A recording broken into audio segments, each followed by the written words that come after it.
الحمد لله نحمده ونستعينه ونستغفره ونعوذ بالله من شرور أنفسنا ومن سيئات أعمالنا من يهده الله فلا مضل له ومن يضلل فلا هادي له وأشهد أن لا إله إلا الله وحده لا شريك له وأشهد أن محمدا عبده ورسوله أما بعد எல்லாம் உள்ள ஏக இறைவனின் திருநாமம் போற்றி புகழ்ந்தவனாக அவனுடைய சாந்தியும் சமாதானமும் நபிகள் நாயகம் ஸல்லல்லாஹு அலைஹி வஸல்லம் அவர்கள் மீதும் அவர்களை அப்படியே பின்பற்றி வாழ்ந்த சத்திய சஹாபாக்கள் சாலிஹீன்கள் மற்றும் நம் அனைவரும் மீதும் உண்டாவதாக என்று பிரார்த்தித்தவனாக, அன்பார்ந்த சகோதரர்களே, படிப்பினை பெறுவோம் என்கிற தலைப்பின் கீழே இன்றைய இந்த மார்க்க மஜ்லிஸின் வாயிலாக சில செய்திகளை அறிந்து கொள்ள இருக்கிறோம். திருமறை குர்ஆனில் அல்லாஹ் ரப்பல் ஆலமீன் பல்வேறு உபதேசங்களை செய்துவிட்டு இதிலிருந்து படிப்பினை பெறுவோர் உண்டா என்று கேள்வி எழுப்புகிறான். அல்லது பல்வேறு வரலாற்று சம்பவங்களை எடுத்து கூறிவிட்டு இந்த வரலாறுகளில் நமக்கு படிப்பினை இருக்கிறது என்று சொல்லி காட்டுகின்றார். அல்லது சில உபதேசங்களை செய்துவிட்டு நீங்கள் குறைவாகவே படிப்பினை பெறுகிறீர்கள் என்று நாம் அவசியமாக இந்த 3 அம்சங்களில் படிப்பினை பெற வேண்டும் என்பதை மீண்டும் மீண்டும் திருமறை குர்ஆனில் அல்லாஹ் முக்கியத்துவம் கொடுத்து சொல்லி காட்டுகின்றான். அப்படி படிப்பினை பெறாமல் இருப்பவர்களுடைய நிலையை பற்றி அல்லாஹ் எச்சரிக்கை செய்யும் பொழுது, ஒரு இறைத்தூதர் அனுப்பப்பட்டு அந்த சமுதாயம் மாறு செய்து அதனால் அவர்கள் அழிக்கப்பட்ட வரலாறுகளை அல்லாஹ் சொல்லிவிட்டு சொல்லி காட்டுகின்றான். அவ்வூராருக்கு பின்னர் அந்த பூமிக்கு வாரிசாக மற்றவர்களை நாம ஆக்கினோம். நாம் நாடி இருந்தால் அவர்களுடைய முன்னோர்களின் பாவங்களுக்காக அவர்களை தண்டித்தது போன்றே இவர்களையும் நாம் தண்டிக்க சக்தி பெற்றவர்கள் என்று கூறிவிட்டு அல்லாஹ் சொல்லுகின்றான்,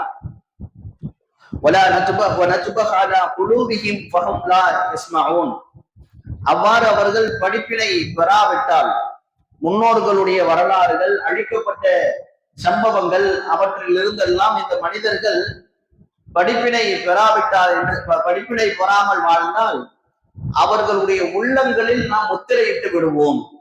அதற்கு பிறகு அவர்கள் எந்தவித உபதேசத்தையும் செவியேற்க மாட்டார்கள் என்று அல்லாஹ் எச்சரிக்கை விடுப்பதை பார்க்கிறோம்.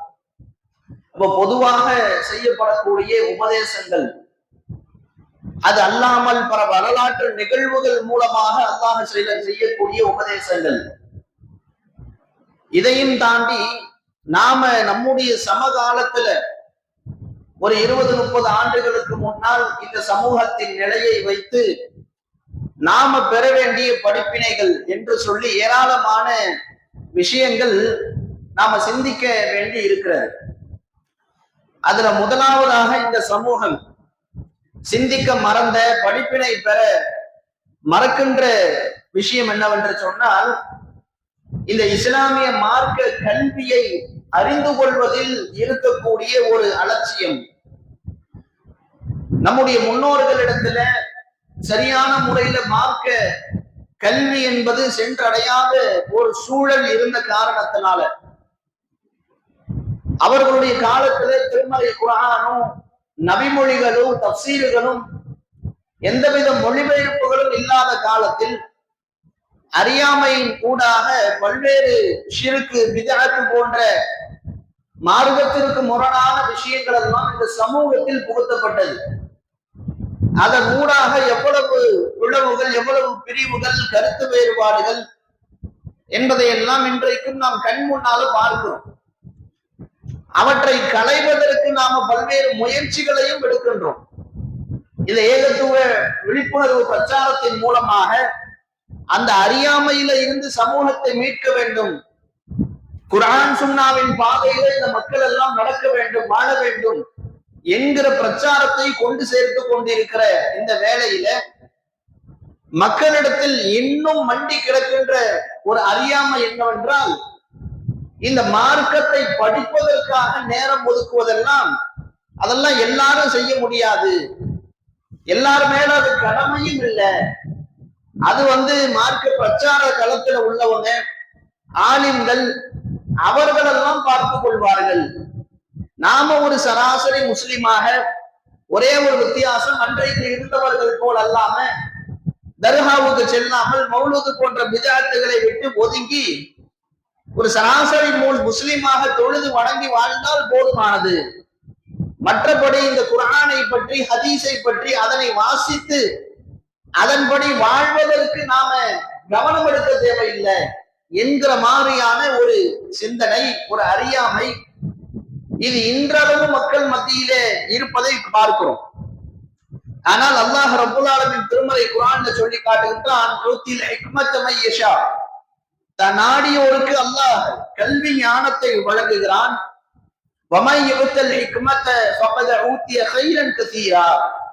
யாரு கல்வி ஞானம் வழங்க பெற்று விட்டாரோ அவர் அதிகமான சிறப்புகளை, நன்மைகளை அடைந்து கொண்டவராவார்.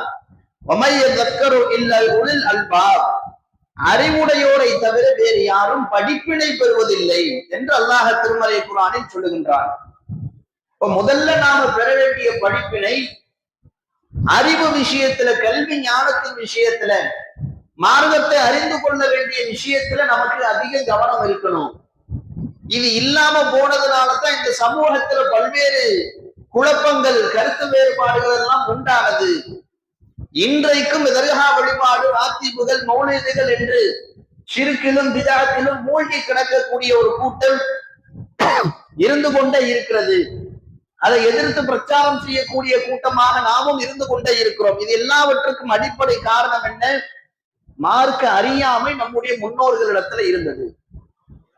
இப்ப இந்த விழிப்புணர்வு பிறந்த பிறகாவது எல்லா மக்களும் இஸ்லாத்தை படிப்பதற்கு, அதன்படி ஒவ்வொருவரும் தன்னளவில் தன்னுடைய குடும்பத்தாரை வழிநடத்தி வாழ வேண்டும் என்பதற்கு கவனம் செலுத்துகிறார்களா என்றால் இல்லை. இப்படி யார் ஒருவர் திருமறை குர்ஆன் வேதத்தில் இருந்துதான் நாம கல்வி ஞானத்தை பெற்றுக் கொள்ள முடியும், நபிமொழியில இருந்துதான் மார்க்க அறிவை பெற்றுக் கொள்ள முடியும் என்பதை உணர்ந்த பிறகும் கூட அதனை சிந்திக்காதவர்களாக யாரெல்லாம் இருக்கிறார்களோ அவர்களை எல்லாம் குருடர்கள் என்று அல்லாஹ் திருமறை குர்ஆனில் சொல்லுகிறார். கருத்து குருடர்கள் என்று பல்வேறு இடங்கள் அல்லாஹ் விமர்சனம் செய்து காட்டுவதை பார்க்கிறோம்.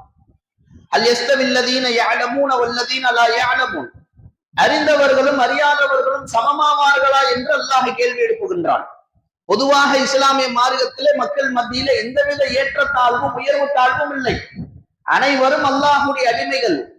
ஆனால் சில நபர்களுடைய சிறப்புகளை, சில அகலாக்கினுடைய சிறப்புகளை எடுத்து கூறுவதற்காக அல்லாஹ் இரையச்சம் உடையவர்களும் இரையச்சம் இல்லாதவர்களும் அல்லாஹ்விடத்துல சமம் இல்லை என்று சொல்லுகிறான்.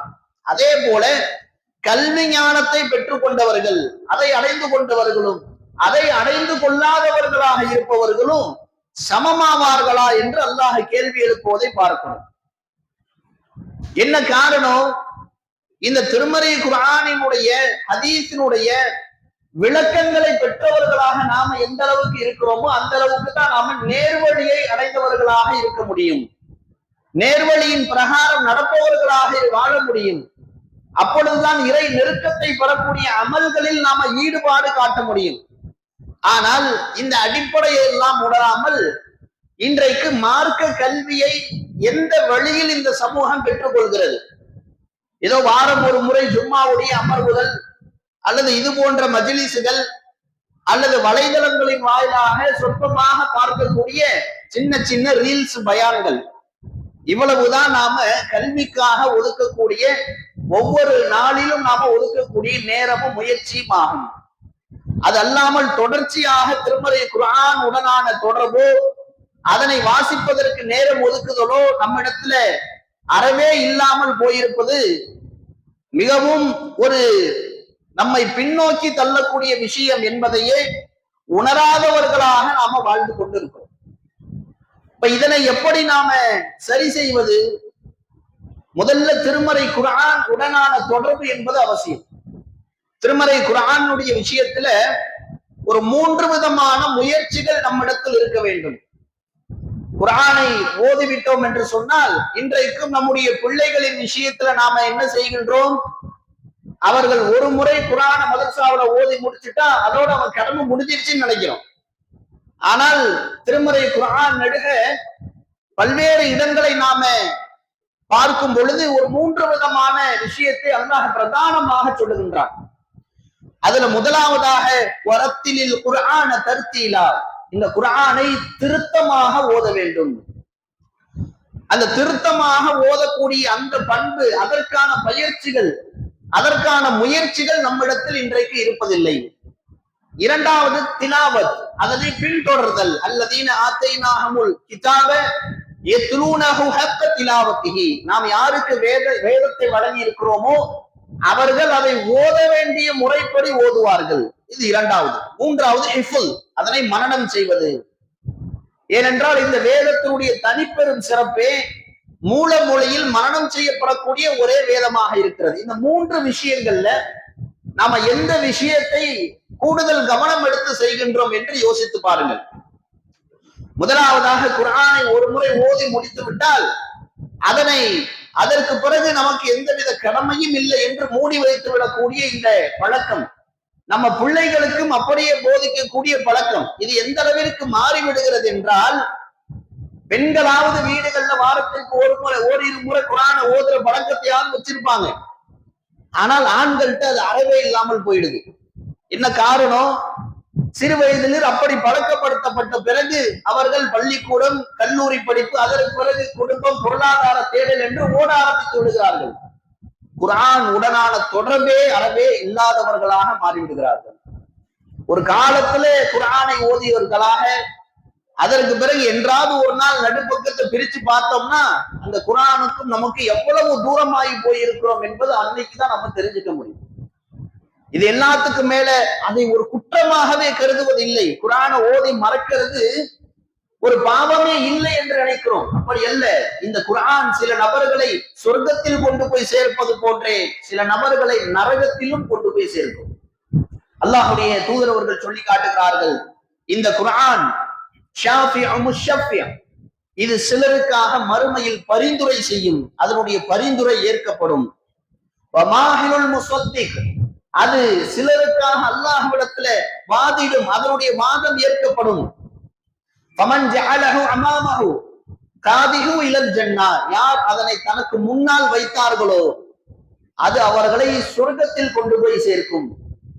அதே போல யார் அதை தனக்கு பின்னால், தன்னுடைய முதுகுக்கு பின்னால் வீசிவிட்டார்களோ அது அவர்களை நரகத்தில் கொண்டு போய் சேர்க்கும் என்று அல்லாஹ்வுடைய தூதர் அவர்கள் சொல்லி காட்டுகிறார்கள். இந்த முதுகுக்கு பின்னால் வீசியவர்கள் என்கிற இதே வார்த்தையை திருமறை குர்ஆன்ல பல இடங்கள் அல்லாஹ் யாரை பற்றி சொல்லுகிறான் தெரியுமா? முன் சென்ற சமுதாயங்கள், வேதத்தை நிராகரித்தவர்கள், வேத கருத்துக்களை மாற்றியவர்கள், அவர்களை பற்றி அல்லாஹ் சொல்லும் பொழுது, அவர்கள் முன் சென்ற அந்த பனு இஸ்ரவேலர்களை பற்றி அல்லாஹ் சொல்லும் பொழுது முதுகுக்கு பின்னால் வேதத்தை வீசிவிட்டவர்கள் என்று அல்லாஹ் சொல்லுகிறார். அதே வார்த்தையை ரசூலுல்லாஹ் சொல்லுகிறார்கள் நம்மை பார்த்து, யார் இந்த வேதத்தை முதுகுக்கு பின்னால் வீசி விடுகிறார்களோ அவர்களை அது நரகத்தில் கொண்டு போய் சேர்க்கும். இன்றைக்கு வீடுகள்ல, பள்ளிவாசல்கள்ல, நம்முடைய மொபைல் போன்ல குர்ஆன் வைத்திருக்கிறோம். அதை அன்றாடம் எத்தனை பக்கங்கள் ஓதக்கூடிய பழக்கம் நம்மிடத்தில் இருக்கிறது. ஏனென்றால் அறிவின் ஊற்றை அங்கிருந்து தான் துவங்குகிறது. வேறு எந்த வழியிலும் நாம கல்வியை அடைந்து கொள்ள முடியாது. அப்படிப்பட்ட ஞானத்தின் அத்தாட்சியாக இருக்கக்கூடிய இந்த குர்ஆனை அல்லாஹ்வுடைய தூதர் அவர்கள் மாதத்திற்கு ஒரு முறை அல்லது வாரத்திற்கு ஒரு முறை ஓதி முடிப்பதற்கு வலியுறுத்தி இருக்கிறார்கள். வாரத்திற்கு ஒரு முறை முடியலையா, மாசத்துக்கு ஒரு முறையாவது ஓதணும். அந்த பழக்கமும் இல்லை. இதனுடைய விளைவு தொடர்ந்து குர்ஆனுடைய பழக்கம் இல்லாததனால், அதனுடைய தொடர்பே இல்லாமல், அரபியில ஓதக்கூடிய வழக்கமே இல்லாமல் முதல்ல அதுல இருந்து ஷைத்தான் நம்மை தூரமாக்கி விடுகிறான். இரண்டாவது அதனை பின்தொடர்வது திலாவத். நாம் யாருக்கு வேதத்தை வழங்கினோமோ அதனை அவர்கள் ஓத வேண்டிய முறைப்படி ஓதுவார்கள். ஓத வேண்டிய முறைப்படி என்றால் என்ன?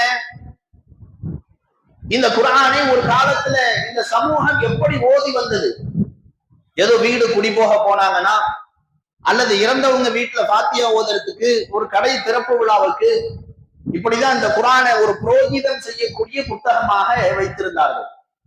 இது ஓத வேண்டிய முறை அல்ல. உண்மையில் ஓத வேண்டிய முறை இந்த குர்ஆனுடைய சரியான உபதேசங்களை, அறிவுரைகளை அறிந்து அதனை பின்தொடர்ந்து வாழ்வது. அல்லாஹ் இந்த குர்ஆனை பற்றி சொல்லும் பொழுது, அது ஜாஅத்துக்கும் மவ்இதத்தும் மிர் ரப்பிக்கும், உங்கள் இறைவனினுடைய அறிவுரை உங்களிடத்தில் வந்துள்ளது என்று அல்லாஹ் சொல்லுகிறான்.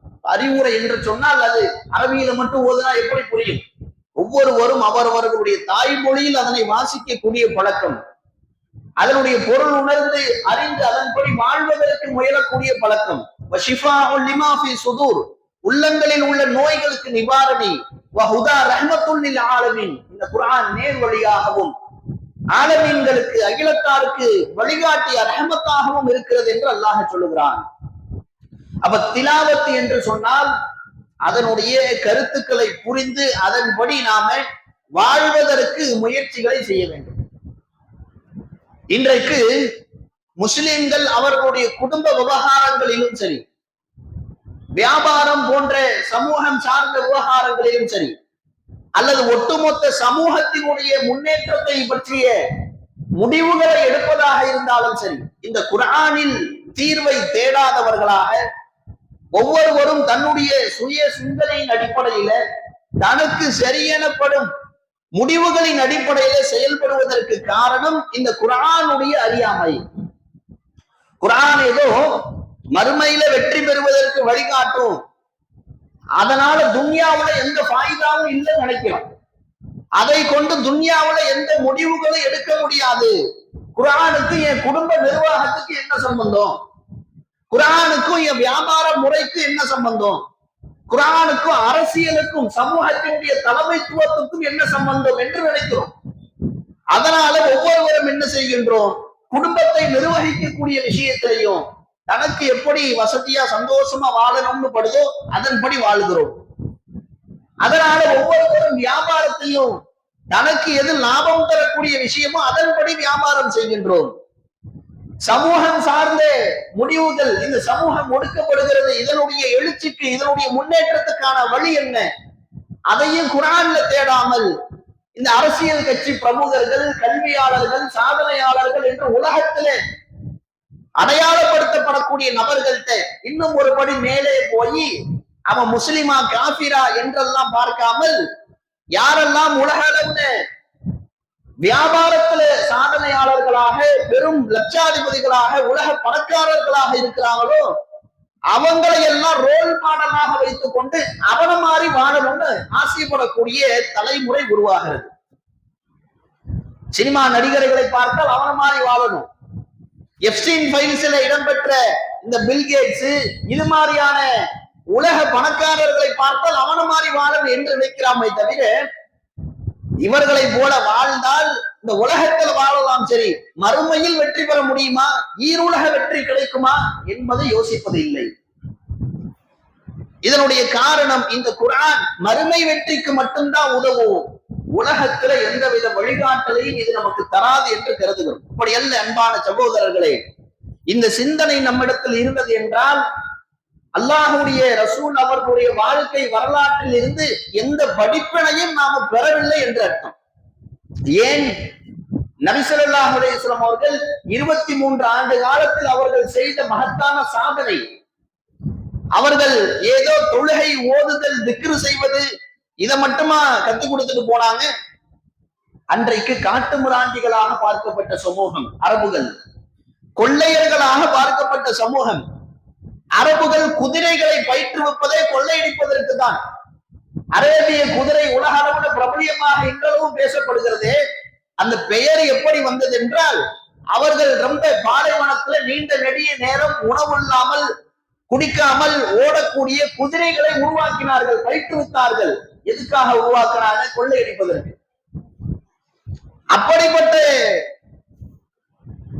ஒரு நாடோடிகளாக சுற்றி வாழ்ந்த, நாகரிகத்தில் தம்மை மேம்பட்டவர்களாக எண்ணிக்கொண்டிருந்த ரோமர்கள், பாரசீகர்களால் இழிவாக பார்க்கப்பட்ட அரபுகள் பிற்காலத்துல எப்படி மாறுகிறார்கள்? அல்லாஹுடைய தூதர் அவர்கள் தனக்கு பிறகு அந்த ரோம பாரசீக பகுதிகள் எல்லாம் வெற்றி கொள்ளப்படும், தன்னுடைய தோழர்களால் வெற்றி கொள்ளப்படும் என்று முன்னறிவிப்பு செய்துவிட்டு சென்றார்கள். அவர்களுடைய காலத்திலும் நிறைய படையெடுப்புகளை அனுப்பி கொண்டே இருந்தார்கள். என்ன காரணத்திற்காக? இஸ்லாத்தின் மூலமாக வெறுமனே இறைவனுக்கு செய்ய வேண்டிய வழிபாடுகள், தொழுகை, ஓதுதல், இதை மட்டும் இந்த மார்க்கம் போதிக்கல. சமூகத்தை பார்க்க சொல்லுகிறது. சமூகத்துல என்னவெல்லாம் அநியாயங்கள் நடக்கிறதோ, மனிதன் எந்தெந்த விஷயங்கள் எல்லாம் அநீதி செய்து இறைவனுக்கு மாறு செய்கிறானோ அது எல்லாவற்றையும் குர்ஆன் தன்னுடைய கண்ட்ரோல் படி அல்லாஹ் செய்வதற்கு கட்டளையிடுகின்றான். அந்த அடிப்படையில் அன்றைக்கு இருந்த ஒரு மிகப்பெரிய அடக்குமுறை என்னவென்று சொன்னால் அரசாட்சி, மன்னராட்சிகள். அன்றைக்கு மன்னர்களை கடவுளாக பார்க்கக்கூடிய சூழல். இத்தனைக்கும் ரோமர்களும் வேதக்காரர்கள்.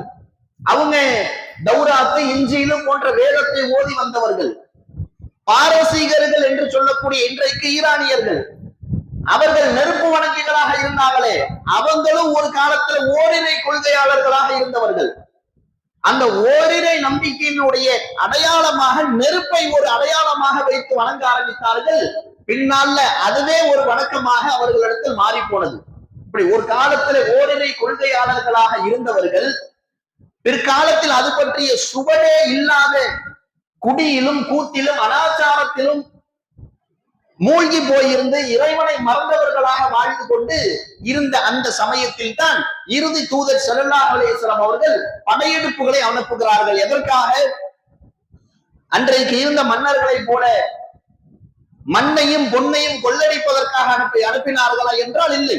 அன்றைக்கு படையெடுப்புகள் எல்லாம் அந்த நோக்கத்தில் தான் செய்யப்பட்டது. ஆனால் இஸ்லாம் மட்டும்தான் மனிதனை அடிமைப்படுத்தக்கூடிய, மனிதனை அனைவரும் சமமாக நடத்துவதை தவிர்த்து அரச குடும்பத்தினுடைய ரத்தம் எல்லாம் புனிதமானது, அவர்களுக்கு மற்றவர்கள் எல்லாம் அடிமை செய்வதும் செய்ய வேண்டும் என்கிற இறைமறுப்பு தத்துவத்தை போதிக்கக்கூடிய அந்த ஆட்சி முறையை எல்லாம் ஒழித்துவிட்டு சகோதரத்துவத்தாலும் நீதியாலும் ஓரிரை கொள்கையாலும் நிரப்பப்பட்ட ஆட்சியை நிறுவுவதற்காக அல்லாஹுடைய தூதர் அவர்கள் படையெடுப்புகளை தொடர்ந்து அனுப்பினார்கள். அதனுடைய நீட்சியாக ரோம பாரசீக பகுதிகள் எல்லாம் வெற்றி கொள்ளப்படுகிறது.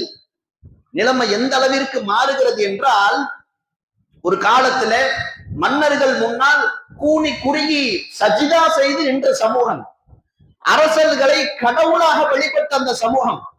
ஃபிரௌன் அன ரப்புக்குமுல் ஆலா என்று மூசா நபி காலத்துல சொன்னானே, நான் உங்களுடைய மேலான இறைவன் என்று. அந்த இறைவன் என்கிற வார்த்தைக்கு என்ன அர்த்தம்னா, அவன் அற்புதம் செய்யக்கூடிய இறைவன், படைத்த இறைவன் தன்னை சொல்லிக்கல, சட்டம் இயற்றக்கூடிய இறைவன். நான் சொல்றபடிதான் நீ வாழணும், நான் அடிமைனா நீ அடிமையா தான் இருக்கணும். இப்படி மக்களை அடிமைப்படுத்தி அவர்கள் மீது வரி சுமையை சுமத்தி மக்களுக்கு நெருக்கடிகள் கொடுத்து கொண்டிருந்த அந்த ஆட்சி முறையை ஒழிப்பதற்காக அல்லாஹ்வுடைய தூதர் அவர்கள் பல்வேறு படையெடுப்புகளை அனுப்புகிறார்கள். பின்னால சஹாபாக்கள் காலத்துல ரோம பாரசீக பகுதிகள் எல்லாம் வெற்றி கொள்ளப்படுகிறது. உமர் ரலியல்லாஹு அன்ஹு அவர்கள் காலத்துல எந்த அளவிற்கு குர்ஆனால் இந்த சமூகம் மேம்பட்ட சமூகமாக மாறியது என்றால், உமர் ரலியல்லாஹு அன்ஹு அவர்கள் காலத்துல மக்காவுடைய ஆளுநராக இருந்த நாஃபிஉ அவர்கள் உமர் ரலியல்லாஹு அன்ஹு அவர்களை சந்திப்பதற்கு வருகிறார்கள். அப்ப உமர் ரலியல்லாஹு அன்ஹு அவங்க கேட்கிறாங்க, மக்காவுல இருந்து நீங்க வந்துட்டீங்க, உங்களுக்கு பதிலா யாரு ஆளுநராக அங்க தற்காலிகமாக நியமனம் பண்ணிட்டு வந்திருக்கிறீங்க அப்படின்னு கேட்கிறாங்க. அப்ப நாஃபிஉ அவர்கள் சொல்லுகிறார்கள், அப்துர் ரஹ்மான் இப்னு அப்ஸா அப்படிங்கிறவரை ஆளுநரா வச்சுட்டு வந்திருக்கேன். அவர் யாரு? அவரை பத்தி நான் கேள்விப்பட்டதே இல்லையே. அப்ப அவரு சொல்றாரு, நாஃபி அவர்கள், அவர் எங்களுடைய முன்னாள் அடிமை என்று சொல்லுகிறார். அப்ப உமர் ரலியல்லாஹு அன்ஹு அவர்கள் கேட்கிறார்கள், உங்களிடத்தில் முன்னால அடிமையா இருந்தவரை ஆட்சி பொறுப்புல உட்கார வச்சுட்டு வந்திருக்கீங்களா அப்படின்னு ஆச்சரியமா கேட்கிறாங்க. ஆமாம், அவர் குர்ஆனில் தேர்ச்சி பெற்றவர், குறிப்பாக குர்ஆனுடைய பாக பிரிவினை சட்டதிட்டங்களை நன்கு அறிந்தவர் என்று சொல்லுகிறார். அதிலிருந்து நாம விளங்க வேண்டிய விஷயம், இன்றைக்கும் இந்த நவீன காலத்தில் நம்மை சுற்றி பார்க்கிறோம் சாதிய ஏற்றத்தாழ்வுகள். நமக்கு அல்லாஹ் இந்த மார்க்கத்தின் வழியாக எவ்வளவு விஷயங்களை இலகுமாக்கி வைத்திருக்கிறான் என்பதை ரொம்ப சாதாரண ஒரு விஷயத்தை கொண்டு அறிந்து கொள்ளலாம். நம்மை சுற்றி வாழக்கூடிய புறமத மக்கள் அவங்க திருமணம் பண்றதுக்குள்ள எவ்வளவு நெருக்கடிகள் என்பதை மட்டும் அவருடைய வாழ்வியல் முறையை யோசித்து பாருங்க. அரை வயசு அரை கிழவன் ஆன பிறகுதான் திருமணமே பண்ணுவாங்க. என்ன காரணம்? ஜாதகம் பொருத்த இருக்கணும், நல்ல நேரம் பார்க்கணும், எல்லாம் பொருந்தி போகணும், எல்லாம் இருந்தாதான் அந்த திருமணங்கிறதை முடிப்பாங்க. அதுக்குள்ள பெண்ணுக்கு மாப்பிளையும் அவங்க ஒரு நடுத்தரமான வயதை கடந்திருப்பார்கள். அப்படிப்பட்ட பல்வேறு அறியாமை இன்றைக்கு இருக்கிறது. சாதி ஏற்றத்தாழ்வுகள், சாதி வன்கொடுமைகள் இன்றைய காலகட்டத்தில் இருக்கிறது. முன்னேறிய காலம், நவீன காலம் என்று நாம சொல்லிக் கொள்கின்றோம். அப்ப இன்றும் இன்றைக்கு இந்த ஏற்ற தாழ்வுகளை இந்த மனித சமூகத்திலிருந்து அகற்ற முடியவில்லை. ஆனால் 1400 வருடங்களுக்கு முன்னதாகவே எந்த சமூகம் காட்டுமிராண்டிகளாக, நாடோடிகளாக பார்க்கப்பட்டதோ அவர்கள் உலகத்திற்கே நாகரிகத்தையும் சமத்துவத்தையும் சகோதரத்துவத்தையும், மனிதனை மனிதனால் அடிமைப்படுத்த முடியாது, அனைவரும் அல்லாஹ்வின் முன்னால் சமம் என்கிற அற்புதமான தத்துவத்தையும் இந்த குர்ஆனை கொண்டு சொன்ன காரணத்தினாலே அல்லாஹ் அவர்களை மேம்பட்ட சமூகமாக மாற்றினார். இன்றைக்கு அரபுகள் அங்கே கொழிக்கக்கூடிய செல்வங்களுக்கும் அவர்கள் வெற்றி கொண்டுள்ள அந்த பூமியில ஆடம்பரத்தோடு அவர்கள் வாழ்வதற்கும் அடித்தளம் விட்டு சென்றவர்கள் அவர்கள். ஆனால் அதனுடைய எந்த தகுதியும் இல்லாதவர்களாக இன்றைய அரபுகள் இருக்கிறார்கள்.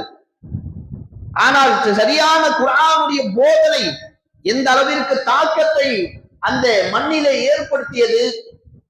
இன்றைக்கு நாம அந்த அளவிற்கு குர்ஆனை கையில் எடுத்து செயல்படுகிறோமா என்றால் இல்லை.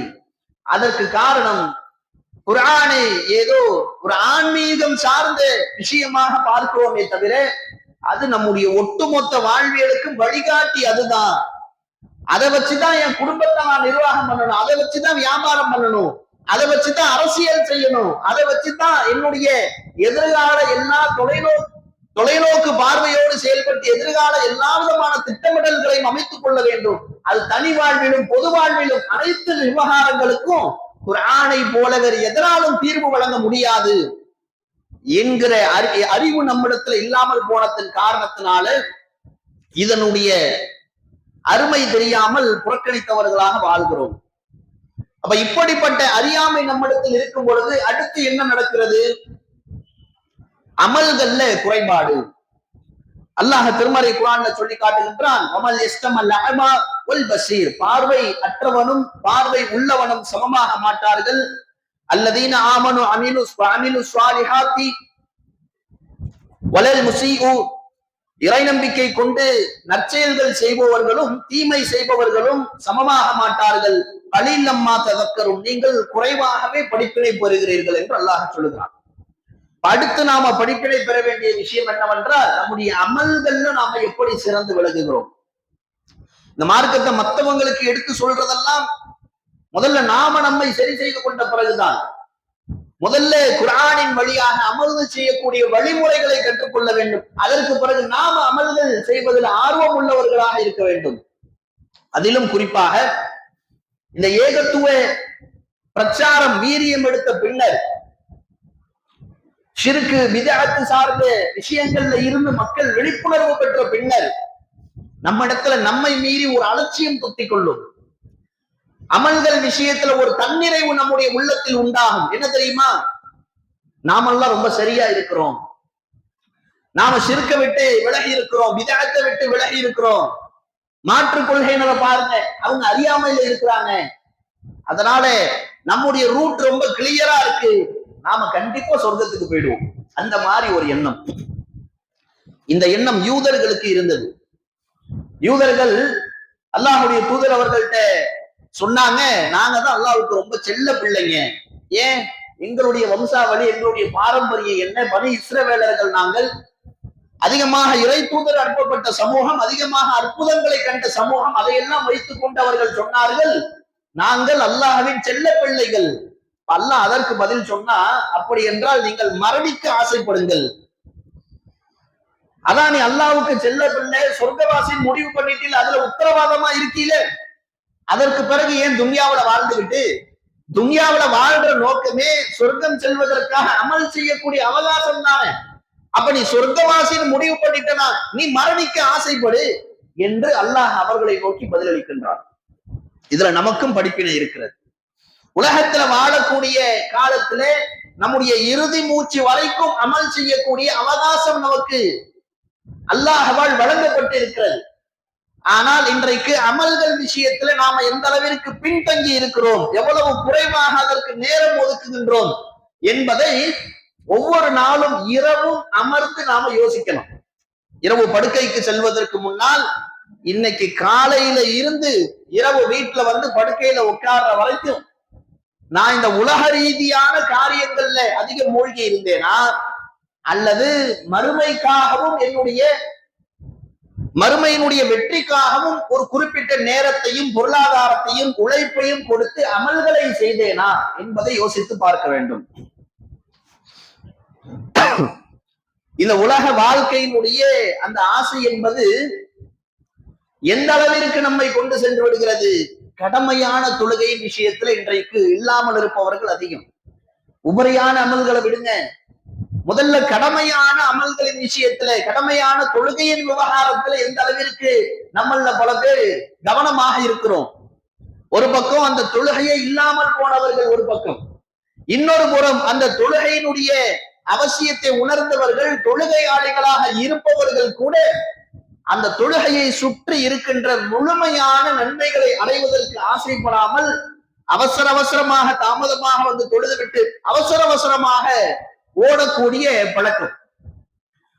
ஆனால் தொழுகையை சுற்றி அல்லாஹ் ரப்புல் ஆலமீன் எவ்வளவு நன்மைகளை அல்லாஹ் வைத்திருக்கிறான் என்பதற்கு மார்க்கம் நமக்கு அதிகமான விஷயங்களை எடுத்து காட்டுகிறது. ஒரு மனிதன் ஒரு விஷயத்துல எந்த அளவிற்கு ஆர்வமாக இருக்கிறான் என்பதை அந்த அமல்களை அவன் செய்து முடிப்பதன் மூலமாக அல்ல, அந்த அமல்களை அவன் எவ்வளவு நேர்த்தியாக நிதானமாக அதனுடைய முழுமையான நன்மையை அடைந்து கொள்ளும் வகையில செய்தான் என்பதில் தான் இருக்கிறது.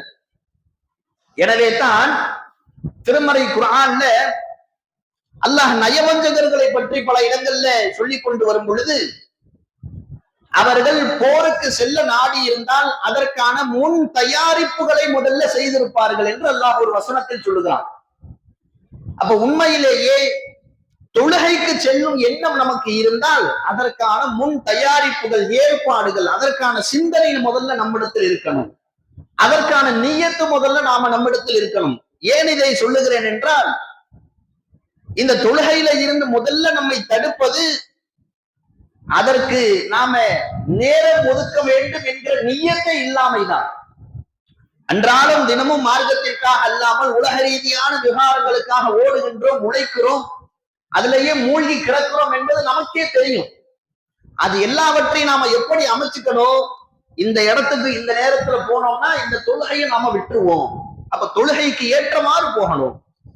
வாங்க சொன்ன பிறகு இந்த அலுவலின் கீழே இந்த இடத்துக்கு நாம கிளம்பி போயிட்டோம்னா வழியில எந்த பள்ளிவாசலும் இருக்காது, நமக்கு வக்து கிடைக்காது என்று அந்த தொழுகைக்கு தகுந்தவாறு நம்முடைய அமல்களை ஏற்பாடுகள் செய்து கொள்ள வேண்டும். அந்த ஒரு கவனம் தான் உண்மையிலேயே தொழுகையில நாம ஈடுபாட்டோடு ஆர்வத்தோடு இருக்கிறோம் என்பதற்கு அடையாளம். அது அல்லாமல் வழக்கமான அலுவல்கள்ல மூழ்கி போய்விட்டு வேலையின் காரணத்தினால வக்து தவறிடுச்சு அப்படிங்கிறத ஒரு வளமையாக ஆக்கி கொண்டோம் என்று சொன்னால் அது எவ்வளவு பெரிய ஒரு குற்றம். இத்தனைக்கும் பெண்கள் வீட்டுல அவங்க தொழுதுக்கலாம், அவங்களுக்கு வீட்டுல தொழுவதுதான் சிறந்தது. ஆனால் ஆண்களை பொறுத்த வரைக்கும் பள்ளிவாசல்ல ஜமாத்தோடு தொழுகையை நிறைவேற்றுவது அவர்கள் மீது கட்டாய கடமை. இரண்டாவது ஜமாத்து கூட விதிவிலக்கு தான். இரண்டாவது ஜமாத் என்பதை அதை ஒரு வழக்கமாக ஆக்கிக் கொள்ளக்கூடாது. அதை என்றாவது ஒரு நாள் நம்மை மீறி தாமதமாக ஆக்கப்படக்கூடிய சூழல் வரும். அப்பொழுது இரண்டாவதாக ஜமாத்துக்கு பள்ளியில தொழுதுட்டு செல்வதில் தவறல்ல. ஆனால் எப்பொழுதுமே நாம அந்த ஜமாத்தை தவறவிடுவதை ஒரு வழக்கமாக ஆக்கிக் கொள்வதால் பல்வேறு நன்மைகளை தவறவிடுகிறோம். என்னென்ன நன்மைகள்? முதல்ல ஜமாத்தோடு தொழக்கூடிய பண்பு நம்மிடத்தில் இருந்தால் தொழுகைக்காக ஒரு 5-10 நிமிடம் முன்பே அமரக்கூடிய பழக்கம் நம்மிடத்தில் இருக்கும். அந்த நேரத்திலே நாம கேட்கக்கூடிய பிரார்த்தனைகளுக்கு அல்லாஹ்விடத்தில் அதிக முக்கியத்துவம் இருக்கிறது. நபி ஸல்லல்லாஹு அலைஹி வஸல்லம் அவர்கள் சொல்லி காட்டுகிறார்கள், ஒருவர் தொழுகையில் செய்யக்கூடிய பிரார்த்தனைக்கு அல்லாஹ்விடத்துல அதை முக்கியத்துவம் இருக்கிறது, அதை அல்லாஹ் கண்டிப்பாக ஏற்பார் என்று. அது குறித்து ஒரு நபித்தோழர் விளக்கம் அளிக்கும் பொழுது, ஒருவர் தொழுகைக்காக காத்திருக்கும் நேரமெல்லாம் அவர் தொழுகையில் உள்ளவர் போலாவார். அதனால தொழுகைக்கு முன்னால காத்திருக்கக்கூடிய நேரத்தில் செய்யப்படக்கூடிய பிரார்த்தனைக்கும் இந்த முக்கியத்துவம் உண்டு என்று விளக்கங்களை நாம அந்த ஹதீஸுக்கு பார்க்க முடிகிறது. அப்ப முதல்ல தொழுகைக்காக காத்திருப்பதன் மூலமாக நமக்கு வரக்கூடிய நன்மை. அதே போல அல்லாஹ்வுடைய தூதர் அவர்கள் அதிகமாக சஹாபாக்களுக்கு ஆர்வம் ஊட்டியது, சஹாபாக்களும் ஆர்வத்தோடு இருந்தது என்னவென்றால், தொழுகைக்கு பள்ளிவாசலுக்கு நடந்து செல்லக்கூடிய வழக்கம். இன்றைக்கு வாகனம் இருக்கிறதே என்கிற அந்த ஒரு வசதியான எண்ணம் கடைசி நேரத்தில் அவசரமா தொழுகைக்கு ஓடலாம் என்கிற ஒரு எண்ணத்தை நமக்கு தருகிறது. அதே வேளையில நடந்து செல்லக்கூடிய பழக்கங்களின் மூலமாக ஒரு மனிதனுக்கு ஒரு நன்மை எழுதப்படுகிறது, ஒரு பாவம் மன்னிக்கப்படுகிறது. இது சஹாபாக்கள் எந்த அளவுக்கு ஆர்வத்தோடு செஞ்சாங்கன்னா, வெகு தூரத்திலிருந்து இருக்கக்கூடியவங்க கூட மஸ்ஜித் நபவிக்கு நடந்து வந்து தொழுகையை நிறைவேற்றுவாங்க. ரசூலுல்லாஹ்வை கேட்கக்கூடிய அளவுக்கு, நீங்க ரொம்ப தூரத்துல இருந்து வரீங்க, உங்களுக்கு ஒரு வாகனத்தை ஏற்படுத்திக்க கூடாதா என்று கேட்கக்கூடிய அளவிற்கு சில சஹாபாக்கள் அதற்கு காட்டிய ஆர்வம் இருந்தது என்பதை வரலாறில் பார்க்கிறோம். இந்த நன்மையை தவறவிடுகிறோம் ஜமாத்தோடு தொழாதவர்கள். அதற்கு பிறகு ஜமாத்தோடு தொழுகையை நிறைவேற்றிய பிறகு அவர் அந்த இடத்தில் உட்கார்ந்து இருக்கும் நேரமெல்லாம், ஜமாத்தோடு தொழுத இடத்திலேயே ஒருவர் அமர்ந்திருக்கும் நேரமெல்லாம் அவருக்காக வானவர்கள் பாவ மன்னிப்பு கேட்கிறார்கள் என்று நபி ஸல்லல்லாஹு அலைஹி வஸல்லம் அவர்கள் சொல்லி காட்டுகிறார்கள். இந்த நன்மையை தவறவிடுகிறோம். இப்படி ஏராளமான நன்மைகளை மிக இலகுவாக சம்பாதிக்கக்கூடிய வழிகள் இருந்தும் கூட அதனை தவறவிடக்கூடிய பழக்கம் இருக்கிறதே. இப்படிப்பட்டவர்களை எல்லாம் அல்லாஹ் எப்படி சொல்லி காட்டுகின்றான்? எப்படி பார்வை உள்ளவனும் பார்வை அற்றவனும் சமம் இல்லையோ, அது போல நன்மைகளை சம்பாதிப்பவனும் பாவங்கள்ல வீழ்ந்து கிடப்பவனும் சமம் இல்லை என்று அல்லாஹ் சொல்லுகின்றான். அப்ப மிகப்பெரிய சிரத்தை எடுத்து செலவு செய்து உழைப்பை கொடுத்து செய்யக்கூடிய அமல்கள் எல்லாம் இரண்டாவது, நஃபிலான அமல்கள் எல்லாம் இரண்டாவது, சுன்னத்தான அமல்கள் எல்லாம் இருக்கட்டும். முதல்ல ஃபர்லான அமல்கள்ல நாம செய்யக்கூடிய அலட்சியம், நாம காட்டக்கூடிய அலட்சியம், நம்மிடத்தில் ஏற்பட்டிருக்கக்கூடிய அலட்சியம் என்ன காரணம்? நாம கொள்கையில சரியா இருக்கிறோம், ஷிர்க் பித்அத்தை விட்டு விலகி இருக்கிறோம். அதற்கு பிறகு அமல்கள் விஷயத்துல நம்மிடத்துல அலட்சியம் எல்லாம் இருந்தால் என்ன, இல்லாட்டி என்ன என்கிற மாதிரி எண்ணம். அந்த மாதிரி நாம இருந்து விடக் கூடாது. அப்படி நாம இருந்தோம் என்று சொன்னால், இதைத்தான் அல்லாஹ் திருமறை குர்ஆன்ல சொல்லி காட்டுகின்றான். ஒருவர் செய்தவற்றுக்காக பெருமிதம் கொண்டு செய்யாதவற்றுக்காக புகழப்பட வேண்டும் என்று ஆசைப்படக்கூடியவர்கள் இருக்கிறார்களே, அவர்கள் தண்டனையில இருந்து தப்பக்கூடியவர்கள் என்று எண்ண வேண்டாம் என்று அல்லாஹ் திருமறை குர்ஆன்ல சொல்லுகிறான். இப்ப செய்யாதவற்றுக்காக புகழப்படணும்னு ஆசைப்படுவது தப்பு, அதை தெரிஞ்சு வச்சிருப்போம். ஆனா நாம செஞ்ச கொஞ்ச அமல்கள் இருக்கு பாருங்க, அந்த கொஞ்ச அமல்களை போதுமாக்கி கொள்ளக்கூடிய பண்பு. நான் நிறைய அமல் செய்யறேன், நான் தௌஹீத்வாதியா இருக்கிறேன், நான் நிறைய அமல் செய்யறேன், நிறைய பாவங்களை விட்டு விலகி இருக்கிறேன் என்கிற அந்த பண்பு இருக்கு பாருங்க, அதுவெல்லாம் அமல்கள் விஷயத்துல இப்படியான அலட்சியங்களின் பக்கம் நம்மை கொண்டு சென்று சேர்த்து கொண்டே இருக்கும். இப்படி குறைவான அமல் செய்யக்கூடிய வேளையிலேயே நம்மிடத்தில் அலட்சியங்கள் வருகிறது. ஆனால் நபித்தோழர்களுடைய வரலாறுகளை எடுத்து பார்த்தால், நபி ஸல்லல்லாஹு அலைஹி வஸல்லம் அவர்களுடைய அமல் செய்யக்கூடிய அந்த வரலாறுகளை எடுத்து பார்த்தால், அவர்கள் எல்லாம் அல்லாஹ்வால பொருந்திக் கொள்ளப்பட்டவர்கள் என்கிற நற்செய்தியை பெற்ற பின்னரும் கூட நபி ஸல்லல்லாஹு அலைஹி வஸல்லம் அவருடைய தொழுகை நீண்ட நெடிய நேரம் அவருடைய தொழுகைகள் அமர்ந்திருந்தது என்கிற வரலாறுகளை நாம பார்க்கிறோம். நபித்தோழர்கள் அவர்கள் உலக ரீதியான காரியங்களுக்கு நேரம் ஒதுக்கி கொண்டே மார்க்கத்தை படிப்பதற்கு எவ்வளவு நேரம் ஒதுக்கினார்கள். திண்ணை தோழர்களுடைய வரலாறுகளை நாம படித்திருப்போம். நபி ஸல்லல்லாஹு அலைஹி வஸல்லம் அவருடைய வீட்டின் அருகிலேயே இருந்து அவர்களுடைய முழு நேர பணியே என்னவென்றால், அன்றன்றைக்கு குர்ஆன் வசனங்கள் இறங்கக்கூடிய வசனங்களை மனனம் செய்வதுதான். அதற்காகவே தம்முடைய வாழ்க்கையை அர்ப்பணித்தவர்கள்.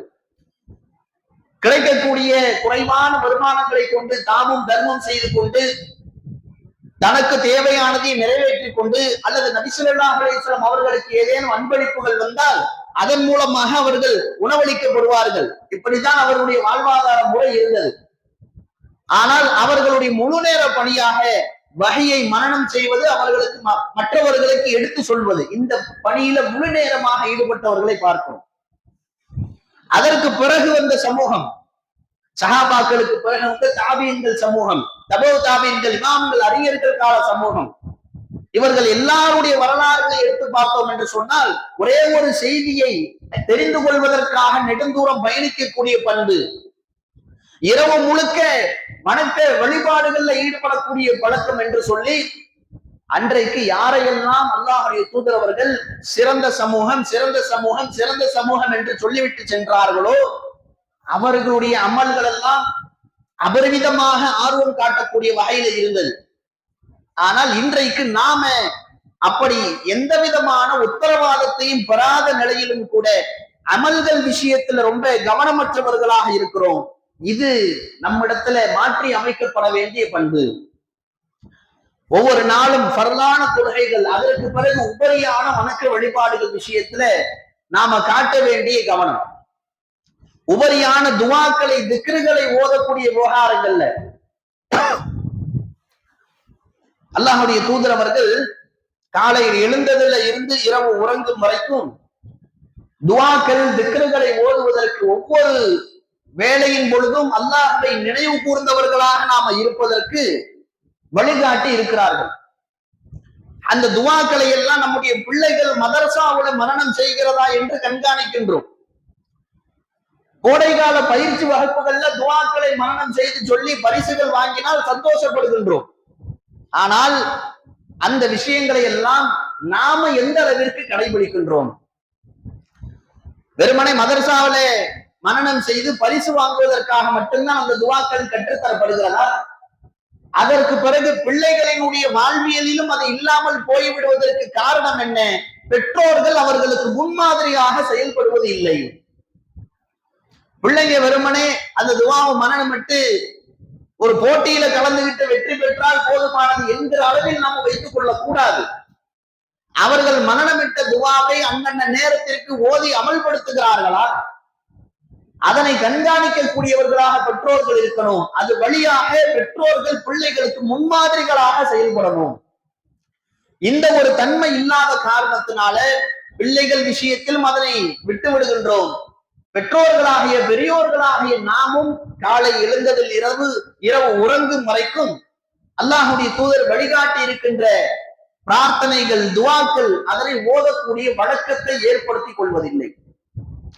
நபிகள் நாயகம் ஸல்லல்லாஹு அலைஹி வஸல்லம் அவர்கள் சொல்லி காட்டுகிறார்கள், அஸ்தக்ஃபிருல்லாஹ் வ அத்தூபு இலைஹ், அல்லாஹ்விடத்திலே பாவ மன்னிப்பு தேடி அவனை நோக்கி நான் மீள்கிறேன் என்கிற துவாவை மட்டும் அல்லாஹ்வுடைய தூதர் அவர்கள் 70 முறை ஒரு நாளைக்கு கேட்பார்கள். ஒரு நாளைக்கு 100 முறை பாவ மன்னிப்பு தேடக்கூடிய வழக்கத்தை கொண்டிருந்தார்கள் என்று பார்க்கிறோம். அப்ப அந்த மாதிரியான துவாக்களை, திக்ருகளை ஓதுவதன் மூலமாக நன்மைகளை அதிகம் சம்பாதிக்கக்கூடிய பழக்கத்தை ஏற்படுத்திக் கொள்வது. இப்படி யார் நன்மைகளின் பக்கம் ஆர்வம் உள்ளவர்களாக இருக்கிறார்களோ அவர்கள் தான் அல்லாஹ்விடத்துல உயரிய நன்மைகளை பெற்றவர்களாக நாளை மறுமையில் வெற்றி பெற முடியும். அதற்கு பிறகு இப்படி நாம மார்க்கத்தை அறிந்தவர்களாக நன்மைகளை சம்பாதிப்பதில் பேரார்வம் கொண்டவர்களாக இருந்து இந்த மார்க்கத்தை எடுத்து சொல்லக்கூடிய பொறுப்பும் நம்மிடத்தில் இருக்கிறது. இந்த பணியை செய்வது குறித்தும் அல்லாஹ் ரப்புல் ஆலமீன் ஏராளமான கட்டளைகளை நமக்கு சொல்லி காட்டுகின்றார். பத்ரு போரினுடைய வரலாற்றை அல்லாஹ் திருமறை குர்ஆன்ல சொல்லி காட்டி இதிலே படிப்பினை இருக்கிறது என்று சொல்லி காட்டுகின்றார். அந்த வசனத்துல அல்லாஹ் ரப்புல் ஆலமீன் சொல்லி காட்டும் பொழுது, ஒன்று துகாத்திலு ஃபீ சபீலில்லாஹ், அல்லாஹ்வுடைய பாதையில போராடக்கூடிய கூட்டம், உஹ்ரா இன்னொரு கூட்டம் அல்லாஹுக்கு எதிராக மாறு செய்யக்கூடிய கூட்டம். இப்படிப்பட்ட 2 கூட்டங்கள் மோதிக்கொண்ட அந்த நாளிலே குறைவான எண்ணிக்கையுடைய அல்லாஹ்வின் மீது அதிக தவக்கலை உடைய இந்த கூட்டத்திற்கு அல்லாஹுடைய பேர் உதவி என்பது இறங்கியது என்று சொல்லிவிட்டு, சிந்திக்கக்கூடிய மக்களுக்கு, அறிவுடைய மக்களுக்கு இந்த வரலாற்றில் படிப்பினை இருக்கிறது என்று அல்லாஹ் சொல்லி காட்டுகின்றான். இந்த பத்ரு போரினுடைய வரலாற்றில் இருந்து நாம பெற வேண்டிய படிப்பினை, இன்றைக்கு நம்முடைய பார்வைகள் எப்படி இருக்கும் என்றால், எதுவெல்லாம் லாஜிக்கா முடியக்கூடிய காரியமோ, நம்மால செய்ய முடிந்த காரியமோ, அந்த விஷயங்களில் மட்டும்தான் அல்லாஹ்வின் மீது தவக்கல் வைப்போம். அதை தாண்டிய நம்முடைய சக்திக்கு அப்பாற்பட்ட விஷயங்கள் வரும் பொழுது, ஒரு சோதனைகள் நெருக்கடிகள் வரும் பொழுது, அல்லாஹுடைய உதவியின் மீது நம்பிக்கை இழந்தவர்களாக மாற்று வழிகளை, ஹராமான வழிகள்ல சில நேரங்கள்ல மனிதர்கள் சென்று விடுவதை இன்றைக்கு பார்க்கிறோம். அதற்கெல்லாம் காரணம் இது போன்ற படிப்பினைகளை சிந்திக்காததால் தான். திருமறை குர்ஆன் சொல்லக்கூடிய இது போன்ற படிப்பினைகளை சிந்திக்காததனுடைய விளைவால் தான் சில வேளைகள்ல நெருக்கடியான சூழல்கள் மனிதர்கள் வழிதவறி சென்று விடுகிறார்கள். உதாரணமாக, ஒரு அவசர தேவையின் பொழுது, ஒரு மெடிக்கல் எமர்ஜென்சி, நெருக்கடியான சூழல், நமக்கு பெரிய அளவுக்கு ஒரு பொருளாதாரம் தேவைப்படுகிறது என்று வரும் பொழுது, ரொம்ப சாதாரணமாக அடகு கை கடைக்கு போய் வட்டி வாங்கக்கூடிய பழக்கம், அல்லது என்னோட உடன் பிறந்தவர்கள் வீடு கட்டிட்டாங்க, அக்கம் பக்கத்து வீட்டுல உள்ளவங்க எல்லாம் இடம் வாங்கிட்டாங்க, கார் வாங்கிட்டாங்க, நாமளும் அவங்கள மாதிரி நல்ல ஸ்டேட்டஸா வாழ்ந்து காட்டணும், உடனே லோன் போட்டு ஒரு ஹவுஸ் லோனோ அல்லது வாகன லோனோ போட்டு வசதியாக தன்னை காட்டிக் கொள்வதற்கு முயற்சிக்கக்கூடிய சூழல். இது எந்த அளவுக்கு இன்றைக்கு சர்வ சாதாரணமாக மாறி போயிடுச்சுன்னா, வியாபாரத்துல முதலீடு செய்வதற்கு உடனே பேங்க்ல லோன் போடு. இப்படியெல்லாம் செய்தாவது தன்னை உலகத்துல ரொம்ப பிரம்மாண்டமாக வசதி வாய்ப்பு உள்ளவனாக மேம்பட்டவனாக காட்டிக்கொள்ள வேண்டும் என்பதில் மக்களுக்கு இருக்கக்கூடிய இந்த சிந்தனையினுடைய காரணம் என்ன? அல்லாஹ்வின் உதவியின் மீது ஏற்படக்கூடிய அவநம்பிக்கை.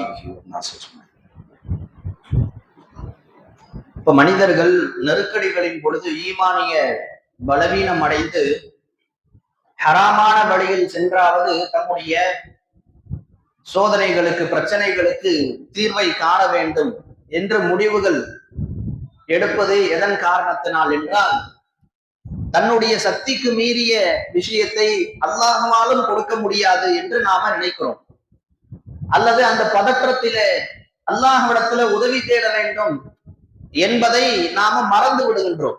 அதனால மனிதர்கள் நெருக்கடியான சூழல்கள்ல அல்லது உலக ஆசையின் காரணத்தினால அல்லாஹுக்கு மாறு செய்யக்கூடிய வழியில விழுந்து விடுவதை பார்க்கிறோம்.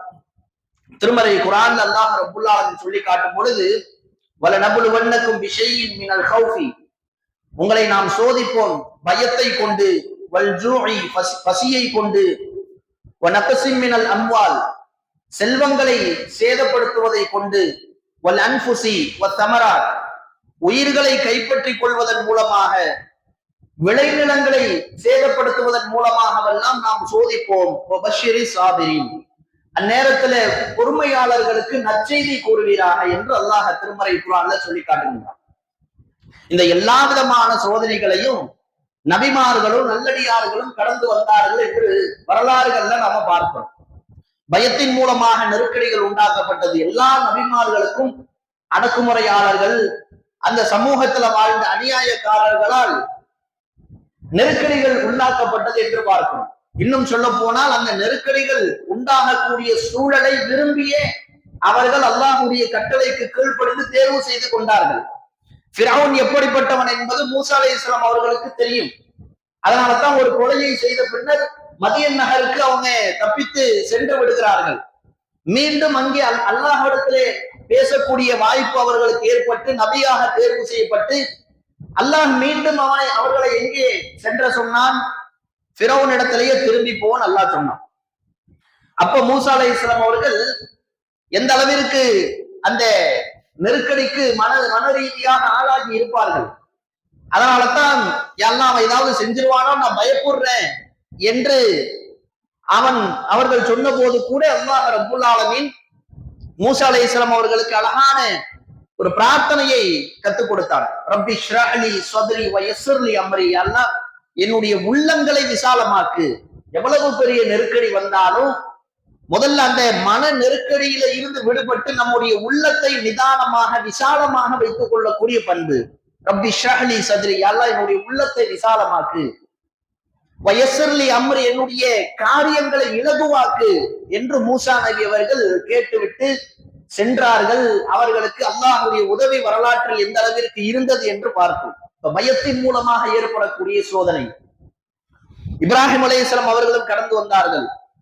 நபி ஸல்லல்லாஹு அலைஹி வஸல்லம் அவர்கள் மக்காவில் இருந்து மதீனாவுக்கு ஹிஜ்ரத் செய்து செல்லக்கூடிய வழியில 2-3 நாட்கள் அந்த தௌர் குகையில தங்கி இருக்கிறாங்க. அந்த நேரத்தில் என்ன மாதிரி ஒரு நெருக்கடிக்கு அவர்கள் ஆளாக்கப்பட்டார்கள்.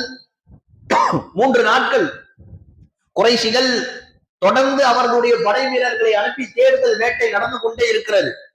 நபி ஸல்லல்லாஹு அலைஹி வஸல்லம் அவர்களுடைய தலைக்கு மிகப்பெரிய பரிசு பொருட்கள் எல்லாம் அறிவிக்கப்பட்டு இருக்கிறது. அந்த நேரத்துல குகையினுடைய மேற்புறத்துல சில குறைஷிகள் வந்து நிற்கிறார்கள். ரசூலுல்லாஹ்வுடைய உறுதியை பாருங்கள். அபூபக்கர் ரலியல்லாஹு அன்ஹு அவர்கள் பயந்துட்டாங்க. யார் ரசூலுல்லாஹ், மேல தலைக்கு மேலே குறைஷி படை வீரர்கள், நம்ம எட்டி பார்த்தால் நாம தொலைந்தோம். அந்த அச்சப்படக்கூடிய பதட்டமான சூழலில் கூட நபி ஸல்லல்லாஹு அலைஹி வஸல்லம் அவர்கள் உஸ்குத் யா அபூபக்கர் அல்லாஹ் மஅனா, அபூபக்கரை வாய் மூடுங்கள், அல்லாஹ் நம்மோடு இருக்கிறான் என்று சொன்ன அந்த வார்தல் வார்த்தை.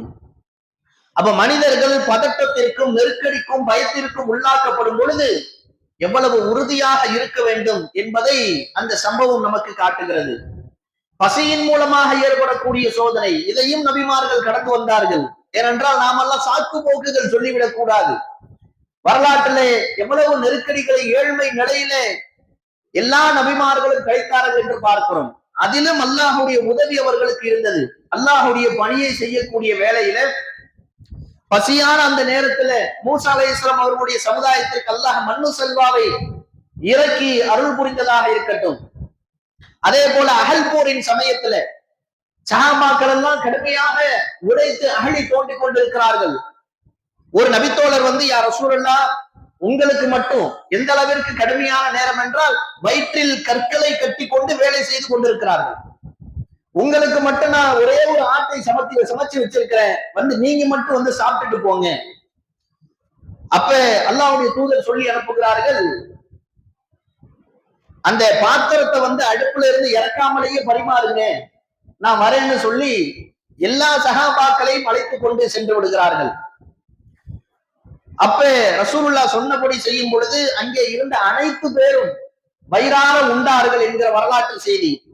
இது போல பல சந்தர்ப்பங்கள்ல நபி ஸல்லல்லாஹு அலைஹி வஸல்லம் அவர்களுடைய அந்த நெருக்கடிகளுக்கு அல்லாஹ் சஹாபாக்களுக்கு வயிறார உணவளித்து அந்த பசியை தீர்த்து வைத்தான் என்கிற வரலாற்றை பார்க்கிறோம். இப்ப இதுவெல்லாம் எதை காட்டுகிறது? அதே போல செல்வங்கள் சேதப்படுத்தப்படும் பொழுது என்ன செய்ய வேண்டும்? திருமறை குர்ஆன்ல வழிகாட்டல்கள் இருக்கிறது. உயிர்கள் கைப்பற்றப்படும் பொழுது, பிரியமானவர்களுடைய உயிர்கள் கைப்பற்றப்படும் பொழுது எவ்வளவு நிதானத்தோடு நடந்து கொள்ள வேண்டும், நம்முடைய வியாபார நஷ்டங்கள் ஏற்படும் பொழுது எப்படி நடந்து கொள்ள வேண்டும், இது எல்லா விவகாரங்களுக்கும் ஒரு சோதனை என்பது என்ன காரணத்திற்காக வருகிறது, எப்படி நடந்து கொள்ள வேண்டும், எல்லா விஷயங்களையும் அல்லாஹ் திருமறை குர்ஆனில் தெளிவுபடுத்தி இருக்கிறான். இந்த தெளிவை எல்லாம் நாம எப்பொழுது அடைந்து கொள்ள முடியும்? இந்த உலகத்துல வாழக்கூடிய காலத்துல நமக்கான வழிகாட்டி குர்ஆன் மட்டும்தான். இந்த குர்ஆனை கொண்டு நாம வாழும் பொழுது நமக்கு பல்வேறு நெருக்கடிகள் வரும், சோதனைகள் வரும். அந்த நேரத்துல எப்படி பத்ர் போரின் வரலாற்றில் உங்களுக்கு படிப்பினை இருக்கிறது என்று சொல்லி குறைவாக இருந்த இறை நம்பிக்கையாளர்கள் கூட்டத்திற்கு எண்ணிக்கையில் அதிகமாக இருந்த இறை மறுப்பாளர்களுடைய கூட்டத்தை வெற்றி கொள்ளக்கூடிய உதவியை அல்லாஹ் செய்தானோ, அது மாதிரி எல்லாத்தையும் இழந்துவிட்டும், வேறு வழியே இல்லை என்கிற சூழ்நிலையில் கூட அல்லாஹுடைய உதவி நமக்கு இருக்கிறது என்கிற அந்த படிப்பினையான சிந்தனை என்பது நாம எந்த அளவிற்கு குர்ஆனை வாசிக்கக்கூடிய பழக்கத்தை வைத்திருக்கிறோமோ அந்த அளவிற்கு உறுதியாக இருக்கும். அதனால்தான் அல்லாஹ்வுடைய தூதர் சொன்னார்கள், பூமியிலேயே அதிகமாக சோதிக்கப்பட்டவர்கள் யார் என்று கேட்கப்பட்ட போது நபிமார்கள், அதற்கு பிறகு அவர்களை போன்றவர்கள், அதற்கு பிறகு அவர்களை போன்றவர்கள் என்று சொல்லிவிட்டு, ஒரு அடியான் பூமியில் நடமாடும் காலமெல்லாம் அவனுக்கு சோதனைகள் வந்து கொண்டே இருக்கும், அவனுடைய பாவங்கள் முழுமையாக கழுவப்படும் வரைக்கும். அந்த சோதனைகள் எப்படி இருக்கும் என்றால், ஒருவனுடைய ஈமான் பலவீனமானதாக இருந்தால் அந்த அளவுக்கு தான் அவனுக்கு சோதனை வரும். அதுவே ஒருவனுடைய ஈமான் முதுகெலும்பை போல இருந்தால் அந்த அளவுக்கு அவனுடைய சோதனையும் வலிமையாக இருக்கும் என்று அல்லாஹுடைய தூதர் அவர்கள் சொல்லி காட்டினார்கள். இப்ப இந்த செய்திகளைத்தான் பத்ரு போரின் வரலாற்றின் மூலமாக அல்லாஹ் நமக்கு படிப்பினை பெற சொல்லுகின்றான். எனவே உலகத்துல அல்லாஹ் படிப்பினை பெற வேண்டும் என்று சொல்லி காட்டக்கூடிய விவகாரங்கள் திருமறை குர்ஆன்ல ஏராளமாக இருக்கிறது. அதுல மிக சுருக்கமான சில விஷயத்தை தான் இந்த உரையின் வாயிலாக நாம சொல்லி இருக்கிறோம். அதுல முதலாவதாக கல்வி அறிவு பெற்றவர்கள், அதுதான் அறிவுடையவர்களுக்குத்தான் படிப்பினை பெறக்கூடிய அந்த பண்பு இருக்கும் என்பதையும், யாரிடத்துல படிப்பினை பெறக்கூடிய பண்பு இல்லையோ, கடந்த கால விஷயங்களை எல்லாம் யோசித்து பார்த்து நம்முடைய கல்வி ஞானத்தின் மூலமாக நம்மை சீர்திருத்திக் கொள்ளக்கூடிய பண்பு இல்லையோ, அவர்களுடைய உள்ளங்கள்ல அல்லாஹ் முத்திரையிட்டு விடுவான். அதற்கு பிறகு எந்த உபதேசத்தையும் அவர்களுக்கு பயனளிக்காது என்கிற எச்சரிக்கைகள் பற்றியும், அந்த திருமறை குர்ஆனை படித்து அதன்படி நடக்கக்கூடிய பழக்கத்தின் மூலமாகத்தான் அதிகமான நன்மைகளை நாம சம்பாதிக்க முடியும். அப்படி நன்மைகளை சம்பாதிப்பவர்களும் நன்மைகளை சம்பாதிக்காமல் இருப்பவர்களும் அல்லாஹ்வுடைய பார்வையில சமம் அல்ல என்பது சார்ந்த விஷயங்களை பற்றியும், அதே போல இறுதியாக சோதனைகள் நெருக்கடிகளின் பொழுது அல்லாஹ்வின் மீது தவக்கல் வைப்பதில் நாம எவ்வளவு உறுதியாளர்களாக இருக்கணும், அதுல எந்த அளவிற்கு படிப்பினைகள் இருக்கிறது என்பது சார்ந்த விஷயங்களை பற்றியும் தான் இந்த உரையில பார்த்து இருக்கிறோம். இன்னும் அதிகமாக திருமறை குர்ஆனுடைய உபதேசங்களை, அல்லாஹ்வுடைய அறிவுரைகளை வாசிக்கக்கூடிய பழக்கத்தை ஏற்படுத்தி கொண்டு நாம முன் சென்ற வரலாறுகளில் இருந்தும் நம்முடைய கடந்த கால வரலாறுகளில் இருந்தும் படிப்பினைகளை பெற்றவர்களாக, குர்ஆனின் மூலமாக அதற்கு தீர்வு காணக்கூடியவர்களாக இருந்து இந்த உலகத்துல அல்லாஹ்வுக்கு நெருக்கமான அடியார்களாக, விருப்பமான அடியார்களாக வாழ்ந்து நாளை மறுமையில வெற்றி பெறக்கூடிய நிலையில அல்லாஹ்வை சந்திக்கக்கூடிய பாக்கியத்தை எனக்கும் உங்களுக்கும் வல்ல ரஹ்மான் தந்தருள்வானாக. வாஹிர் தஅவானா அல்ஹம்துலில்லாஹி ரப்பில் ஆலமீன். அஸ்ஸலாமு அலைக்கும் வரஹ்மத்துல்லாஹி வபரகாத்துஹு.